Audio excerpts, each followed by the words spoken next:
And fenbendazole and mebendazole are very structurally similar. I really don't think there's going to be that much of a difference between the two.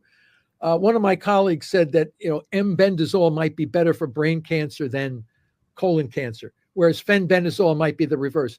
But I haven't tested them, but they're structurally very, very similar, and I suspect they would be equally effective. Yet why? The argument here is that how is it possible that a parasite, whether it's a dog dewormer or mebendazole is used?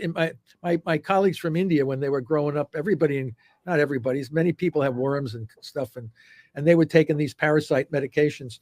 And then, as we showed in our publication, the mebendazole interferes with both the glucose and the glutamine pathways. So you'd say, well, how is that? What's the mechanism for that? And let me tell you, in our research, it turns out that parasites and tumor cells use a common pathway to get energy. So and so many of these folks on my comments on my YouTube videos, so many people think that cancer is a parasite.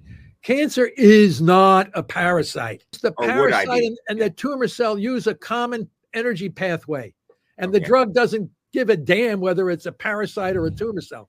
It targets a pathway common to these two organisms. Okay, these two cell problems. And the parasites, interestingly enough, they don't use the pathway when they're reproducing, but as soon as they stop reproducing and settle down in a particular tissue, they use that pathway.